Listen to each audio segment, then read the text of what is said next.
Sebelum masuk ke cerita, bagi kalian yang belum subscribe, silakan tekan tombol subscribe sekarang juga dan aktifkan lonceng notifikasi agar tidak ketinggalan cerita terbaru dari kami.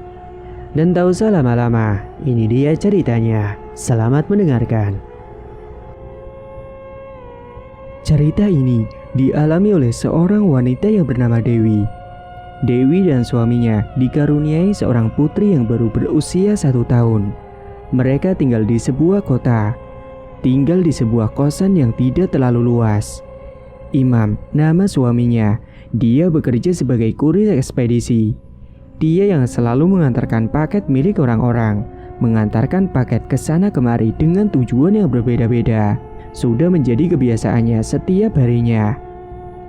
Demi mencari nafkah untuk istri dan anaknya dan untuk bayar kos, dia rela panasan dan kehujanan, karena memang itu pekerjaannya. Imam juga terkadang harus pulang sampai malam karena dia lembur untuk tambah penghasilan. Karena kebutuhan rumah tangganya semakin banyak dan kehidupan di kota apa-apa serba mahal. Sedangkan istrinya mengurus anaknya dan melakukan pekerjaan rumah setiap harinya.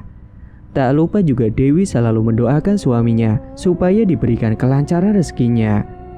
Dewi merupakan istri yang penurut dan solehah. Dia juga nggak neko-neko. Dewi bisa membagi uang untuk kebutuhan sehari-hari. Tidak seperti wanita yang lain. Namun tidak semua wanita yang hobinya berbelanja hal-hal yang tidak terlalu penting. Imam selalu bekerja dengan semangat tanpa lelah dan ia juga rajin. Sehingga suatu hari dia diangkat oleh bosnya naik pangkat menjadi asisten. Imam, kamu sudah rajin selama ini dan disiplin dalam bekerja. Kamu akan saya angkat menjadi asisten, kata bosnya. Alhamdulillah, beneran ini Pak. Terima kasih banyak Pak. Saya akan bekerja semaksimal mungkin Pak, jawab Imam. Setelah pulang bekerja, Imam langsung berbicara kepada istrinya kalau dia sudah naik jabatan. Wi, aku ada kabar gembira. Kabar apa Mas? Aku dipindah jabatan untuk menjadi asisten, jadi aku gak perlu lagi keliling kepanasan dan kehujanan. Alhamdulillah Mas, aku ikut senang. Selamat ya, semoga kamu selalu dilancarkan rezekinya. Amin, makasih ya Wi, kamu selalu mendoakan aku. Hari pertama Imam naik jabatan, dia sangat bahagia dan bersemangat. Dia pun bekerja keras dengan sepenuh hati.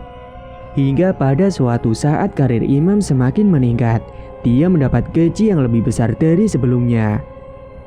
Sekarang Imam dan Dewi sudah bisa membuat rumah sendiri, sudah tidak ngekos di tempat itu lagi.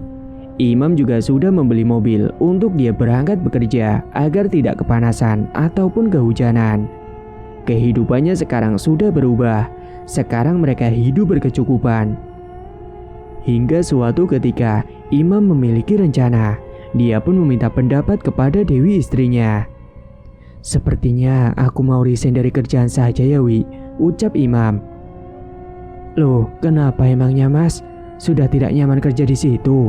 Kalau kamu resign terus mau kerja apa? Jawab Dewi. Aku mau buka kantor ekspedisi sendiri aja Wi. Gimana menurutmu? Kata Imam. Buka kantor ekspedisi sendiri kan butuh modal yang cukup besar. Emangnya uang simpananmu cukup? Timpal Dewi. Insya Allah cukup Wi. Aku sudah perhitungkan dan pertimbangkan semuanya, jawab Imam. Kalau itu rencana kamu dan sudah siap semuanya, aku ya dukung kamu saja Mas, kata Dewi. Akhirnya Imam resign dari tempatnya dia bekerja. Dia berpamitan kepada bosnya dan teman-teman kantor lainnya.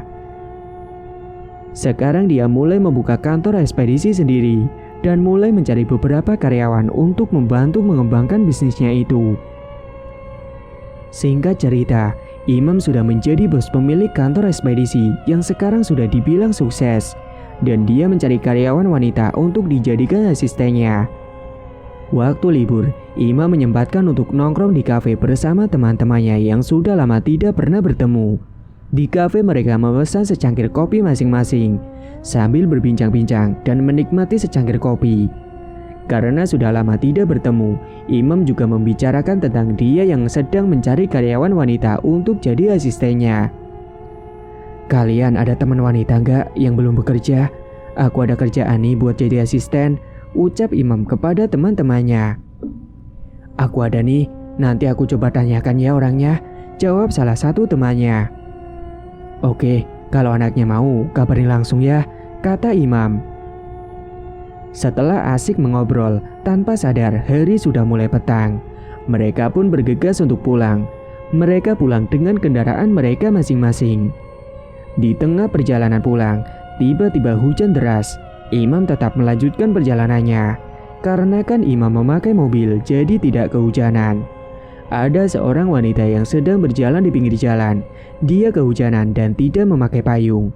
Imam pun menghampiri perempuan tersebut dan menyuruhnya untuk masuk ke dalam mobil. Mereka saling berkenalan dan berbincang-bincang sesuatu. Imam juga menawarkan pekerjaan sebagai asisten kepada wanita tersebut. Dia bernama Reni. Reni berwajah cantik dan menarik. Imam menjelaskan bagaimana kerjanya nanti. Dan setelah mendengar penjelasan dari Imam, Reni pun akhirnya tertarik dengan tawaran pekerjaan tersebut. Karena Reni juga kebetulan sekarang masih menganggur. Reni besok sudah mulai berangkat ke kantor Imam. Hujan mulai reda, Imam pun berniat untuk mengantarkan Reni ke rumahnya. Rumah kamu di mana? Aku antar pulang ya, kata Imam. Gak usah pak, aku turun di sini saja, takut ngerepotin, jawab Reni. Udah gak apa-apa, sesekali kan diantar bos, hehe, kata Imam meringis. Akhirnya Imam mengantarkan Reni ke rumahnya. Setelah sampai, Imam berpamitan kepada Reni untuk pulang.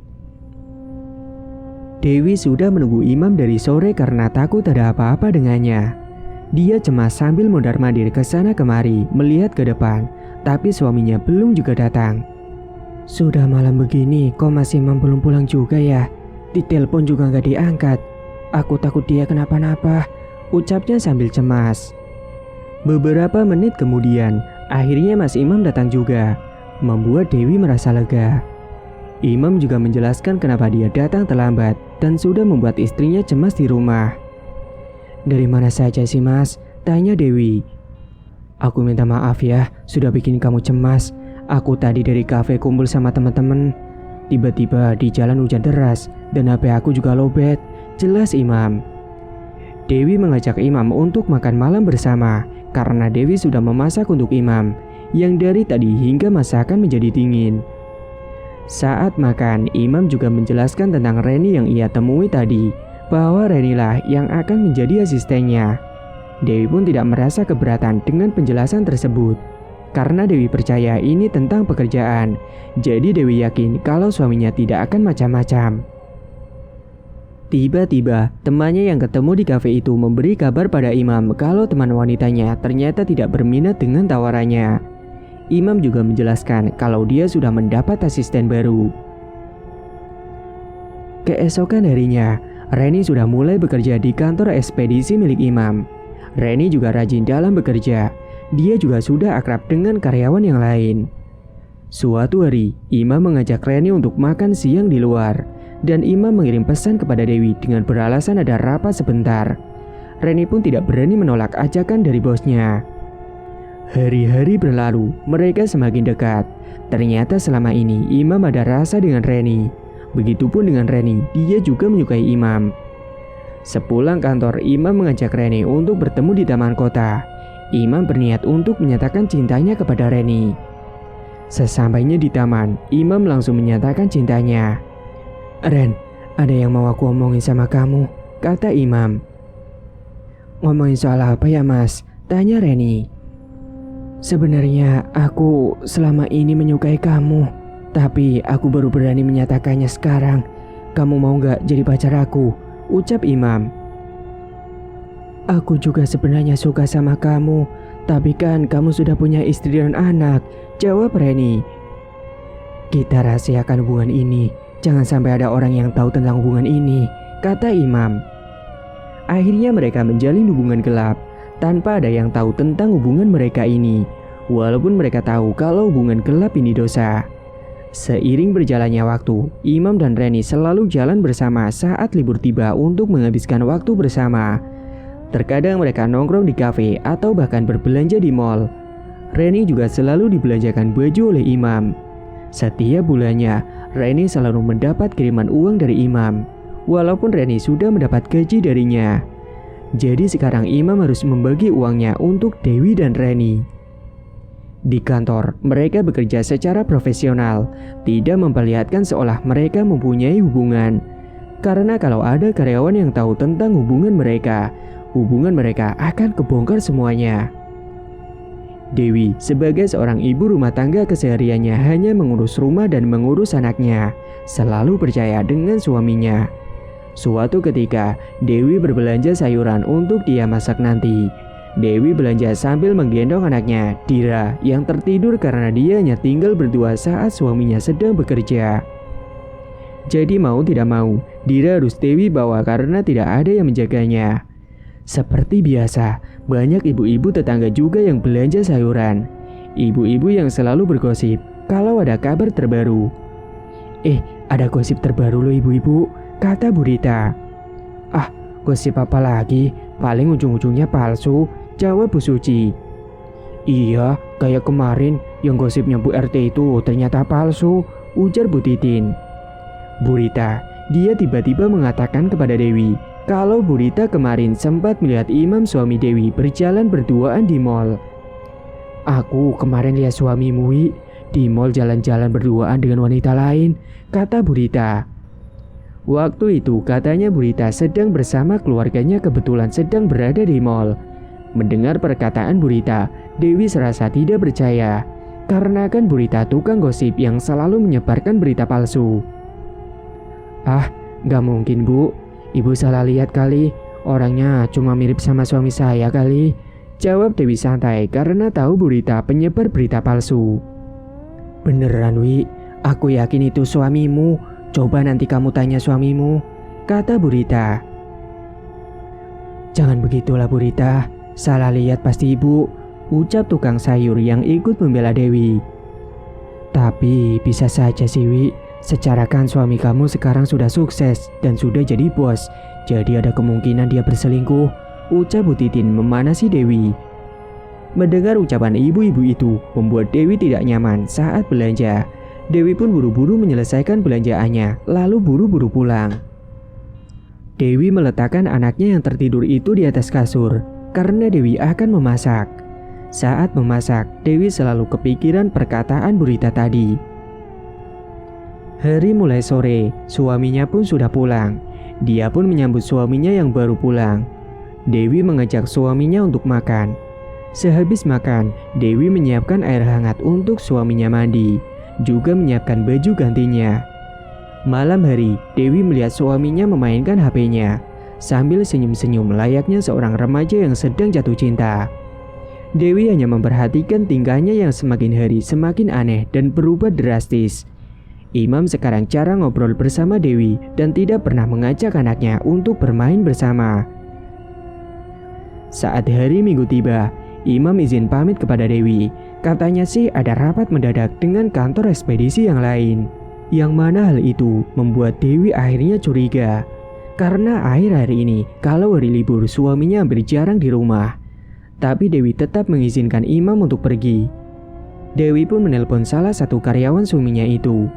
Kebetulan dia teman Dewi yang bekerja sebagai kurir di ekspedisi tempat suaminya. Walaupun hari Minggu, kurir ada yang tetap berangkat karena liburnya bergantian dengan kurir lain. Dewi menanyakan tentang Imam kepada temannya yang kurir itu. Halo Don, maaf ganggu. Aku mau menanyakan sesuatu sama kamu, ucap Dewi. Iya halo Wi, nanya soal apa ya? Jawab Doni. Gini Don, kamu hari ini berangkat apa tidak? Iya ini, berangkat, masih di kantor, paling bentar lagi keliling. Mas Imam sudah berangkat belum ya? Soalnya tadi pamit ada rapat di kantor dengan kantor ekspedisi lain, tanya Dewi. Mas Imam, maaf Wi, setahu saya kalau hari Minggu Mas Imam tidak pernah berangkat ke kantor. Yang berangkat di kantor hanya kurir, karena kan kurir liburnya di hari-hari biasa, bergantian juga lagi, jawab Doni. Mendengar jawaban Doni, Dewi semakin curiga dengan Imam. Tanpa menjawab, Dewi langsung mematikan teleponnya begitu saja. Tiba-tiba dering HP-nya berbunyi. ternyata ada panggilan masuk dari Bu Rita. "Halo Wi, aku mau ngasih tahu kamu, dari tadi aku lihat suamimu lagi dengan wanita lain di restoran. Kalau kamu gak percaya, coba kamu cek sendiri aja ke lokasi. Tadi kebetulan saya habis makan di situ bersama keluarga di sana," ucap Bu Rita. "Iya loh Bu. Oh gitu ya Bu. Terima kasih Bu infonya. Nanti aku akan coba cek ke sana langsung," kata Dewi. Amarah Dewi pun memuncak mendengar kabar dari Bu Rita. Jangan-jangan memang benar yang dikatakannya selama ini. Dengan buru-buru, Dewi langsung pergi dengan membawa Dira anaknya ke restoran itu. Dewi pun memesan ojek. Sesampainya di restoran, Dewi melihat dengan kepala matanya sendiri dan memang benar suaminya sedang bermesraan dengan wanita lain. Tanpa lama-lama, Dewi menuju ke tempat mereka dan melabrak mereka secara langsung. Posisi restoran sangat ramai sekali, tapi Dewi tidak memperdulikannya. Karena amarah Dewi yang sudah memuncak melihat semua pengkhianatan di depan matanya sendiri. "Dia siapa Mas? Kamu ada hubungan apa dengannya? Kamu selingkuh di belakang aku?" tanya Dewi kesal. "Tenang dulu Wi, aku bisa jelasin kamu. Jangan marah-marah seperti itu. Malu dilihat banyak orang," kata Imam dengan santai. "Jawab saja Mas, jangan ngelak. Dia siapa? Kenapa kalian begitu akrab?" Semua pengunjung restoran matanya tertuju kepada Dewi, Imam dan Reni. "Sudah Wi, ayo kita bicarakan di mobil saja," jawab Imam mengajak Dewi dan Reni keluar dari restoran itu. Imam dan Dewi masuk ke dalam mobil dan ternyata Reni juga ikut masuk ke dalam mobil mereka. Membuat Dewi semakin memuncak amarahnya. "Coba sekarang jelaskan semuanya kepada aku Mas," kata Dewi. "Sudahlah, Mas cerita semuanya kalau kita memang sudah berpacaran," kata Reni tanpa merasa bersalah. "Iya Dewi, benar yang dikatakan Reni. Kita memang sudah berpacaran," jawab Imam santai.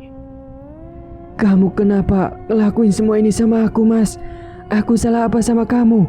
Apa kamu gak kasihan sama Dira anak kita? Dia masih kecil. Kelakuanmu sangat menjijikan sekali Mas," ucap Dewi kesal. "Sudahlah, terima saja lah Mbak. Salahmu sendiri gak bisa menjaga penampilanmu. Kucel, dekil, gemuk begitu. Pantas saja suamimu tertarik dengan wanita lain. Lihat dong kamu jauh beda dengan aku. Aku masih cantik, bisa merawat diri, langsing. Jadi mana mungkin suamimu tidak tertarik denganku?" jawab Reni dengan pedenya. Mendengar ucapan wanita berhati iblis itu membuat Dewi semakin marah dan kesal. Rasanya ingin menjambak-jambak rambut pelakor itu, tapi Dewi tetap tenang saja. "Diam kamu pelakor bangsat.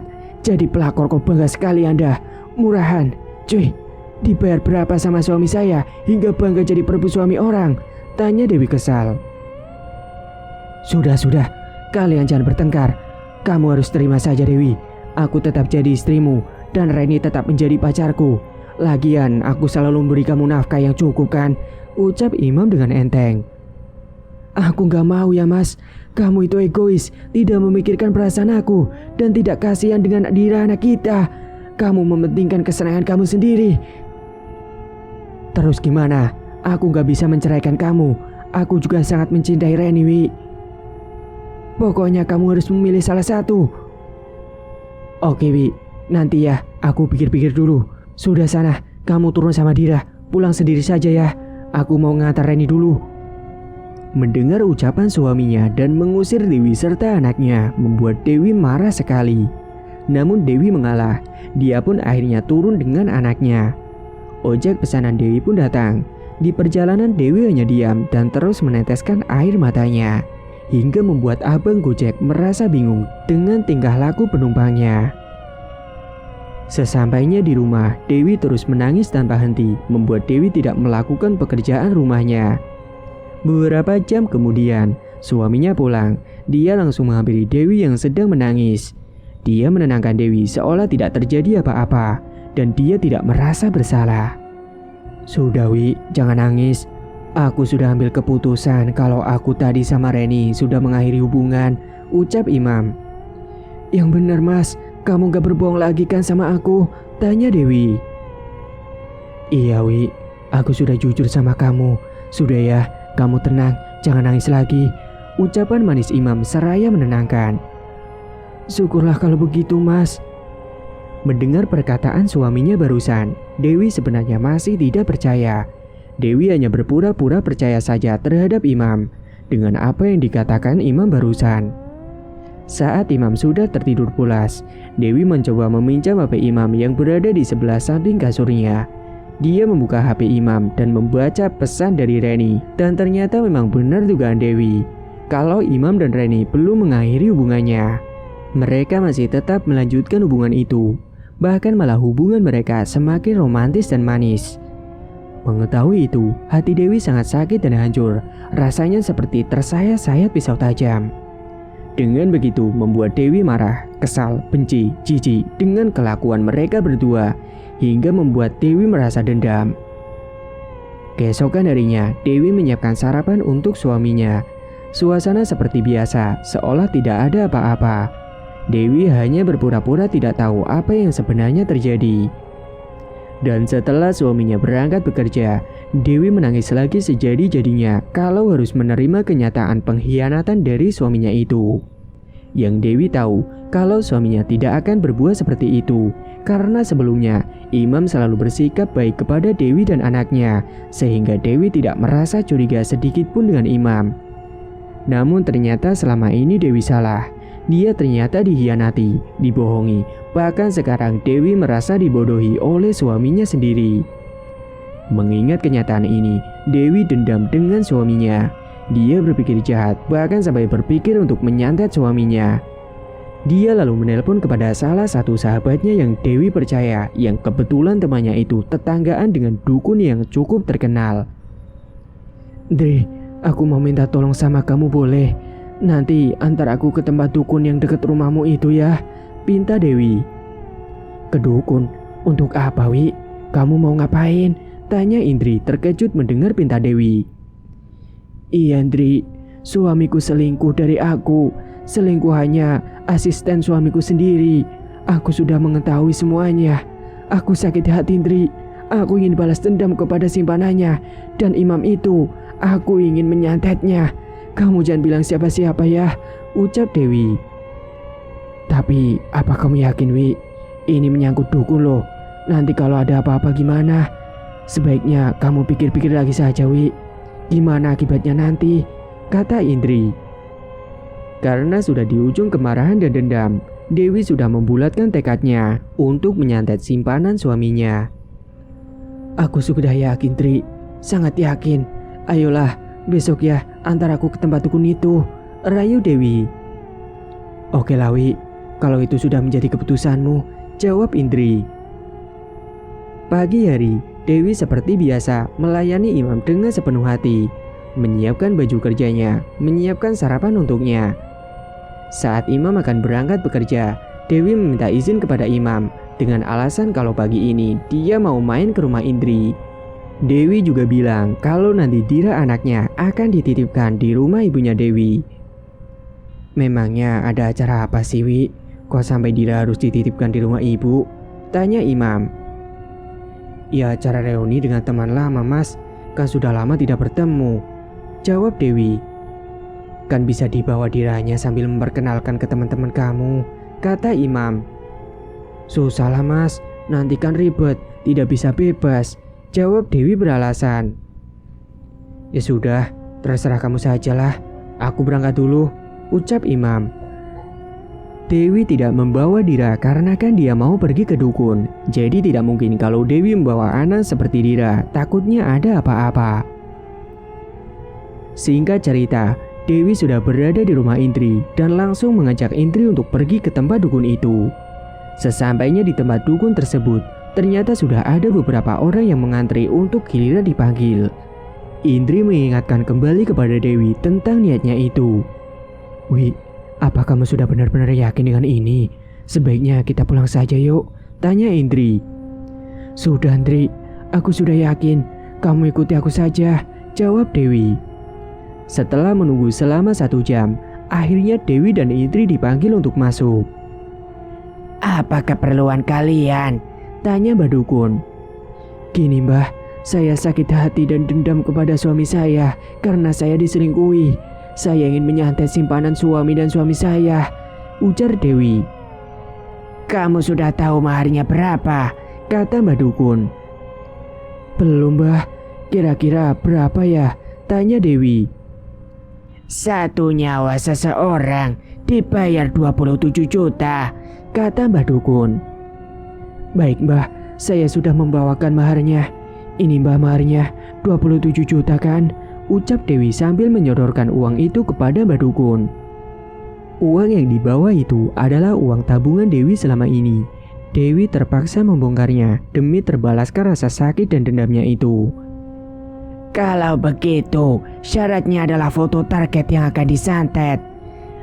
Iya, ini, Mbah, saya sudah bawa foto simpanan suami saya dan foto suami saya. Setelah menerima foto tersebut, lalu Mbah Dukun membacakan mantranya dan foto simpanan suaminya dan imam diikat dengan boneka pocong lalu ditusuk-tusuk dengan jarum beberapa kali. Melihat ritual yang dilakukan Mbah Dukun itu membuat Indri dan Dewi merinding. Selesai melakukan ritual, Mbah Dukun memberikan foto si pelakor dan foto suaminya sendiri kepada Dewi. Mbah Dukun menyuruh fotonya untuk dikubur di belakang rumah. Akhirnya Dewi dan Indri pun pamit pulang. Dewi mengantarkan Indri ke rumahnya terlebih dahulu. Dewi benar-benar sudah tidak sabar melihat reaksi simpanan suaminya nanti. Apakah santetnya mempan? Sesampainya di rumah, Dewi langsung menguburkan foto simpanan suaminya dan foto suaminya sendiri itu yang sudah dijampi-jampi di belakang rumahnya sendiri. Setelah menguburkan foto, Dewi menjemput Tira yang ada di rumah ibunya itu. Hari mulai petang, suaminya sudah pulang, tapi Dewi tidak melihat ada reaksi apa-apa dari suaminya. Imam masih terlihat biasa-biasa saja. Namun tiba-tiba waktu malam hari datang, tubuh Imam mendadak sangat panas, badannya kejang-kejang dan Imam juga merintih kesakitan. Melihat kondisi Imam, Dewi tersenyum dengan bibir tersungging, merasa puas melihat penderitaan suaminya. Sesekali Imam meminta tolong kepada Dewi. Dewi, tolong, aku sakit, teriak Imam.